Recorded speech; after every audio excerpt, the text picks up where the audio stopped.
অনল অনল মানে হৈছে জুই শিৱ মহাদেৱ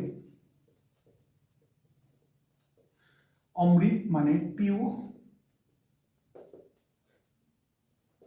আৰু সুধা সোৱাৰী সোৱাৰী মানে অশ্বাৰোহী মানে এই যে ঘোঁৰা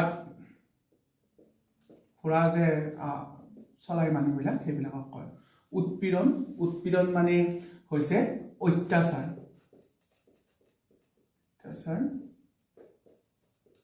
তাৰপিছত ঘৰ মানে গৃহ অদাহ্য যাক পুৰিব নোৱাৰি মানে হা যাক পুৰিব নোৱাৰি এইটো এটা তোমালোকৰ যাক পুৰিব নোৱাৰি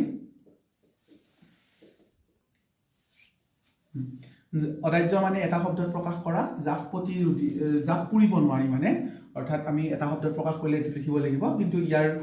যিটো সমাৰ্থক শব্দ হৈছে সেইটো হৈছে অগ্নি প্ৰতিৰোধী ঈৰ্ষা ঈৰ্ষা মানে হিংসা তোমাক কোনোবাই হিংসা কৰে যে এই আমাক হিংসা কৰে তেনেকুৱা ৰাতি ৰজনী ৰজনী ৰজনী ৰজনী আৰু নিশা তাৰপিছত পৃথিৱী মানে ধৰা ধৰণী নদী মানে প্ৰবাহহীন তাৰপিছত গগন মানে হৈছে আকাশ গগন মানে হৈছে আকাশ হাত মানে কৰ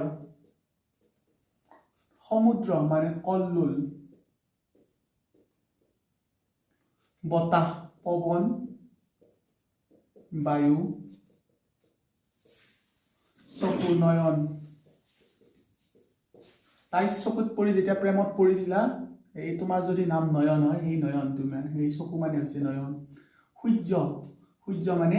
দিবাকৰ দিবাকৰ পদুম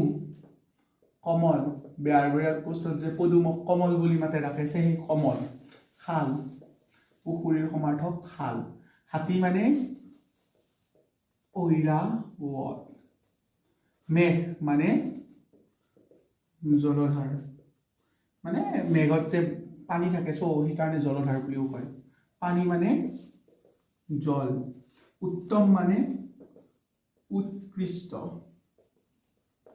অতি বেছি